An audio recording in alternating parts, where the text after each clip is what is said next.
flip it over. Going to do the same thing on this side. Now, it'll bring it right down. You want it to go a little faster, use that thicker part of the iron, it'll take it right down. You see that? A couple passes on the thicker side of the iron because of the higher specific heat gravity. It's actually going to, you know, put more heat into the foam. Now, again, down to the paper. I got those little nobules of plastic foam.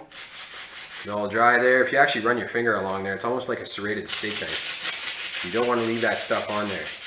Somebody could grab onto that and actually hurt themselves. It's almost kind of like a paper cut. It really sucks. Anyway, so now you got it down to this point right here. Now if you actually take a look at it, oh, I opened it right up. If you actually, there it is. Okay, never mind about that. But imagine with me here, this would be the leading edge of your wing. Now that you've actually made that plastic solid, you can actually put it back there. I'll just use a piece of tape. Let me grab a piece of tape here.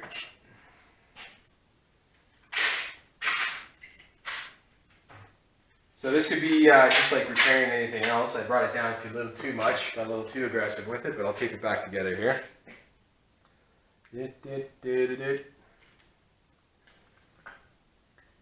my tape on there, line it all back up. There we go. So imagine I didn't have to put the tape on there. If you wanted a nice sharp leading edge, that could be your leading edge right there. You see that? How sharp that is?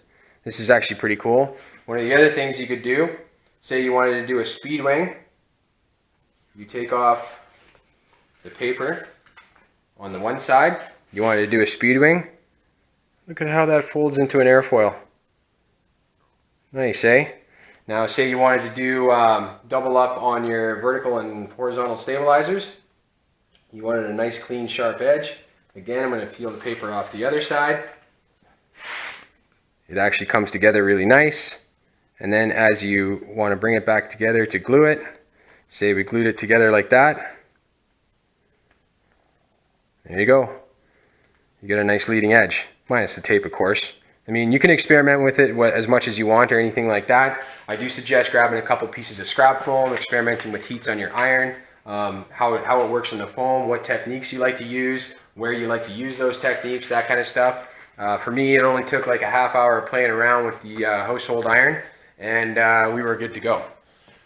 So that's it. That's ironing edges, man.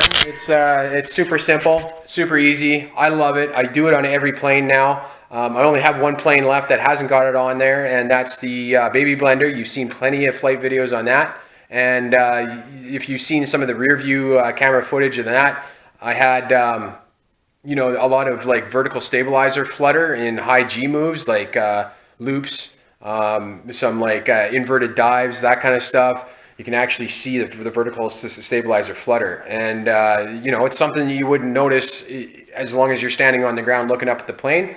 But I've done some rear-facing view cams on other planes that I've had with the ironed edges, and I'm not having any issues with those as far as flutter goes. So try it out yourself. Quick tip. A little bit of a tutorial, and let me know how it works out. Thanks for coming out, and like and subscribe, and we'll see you guys on the next one. Adios.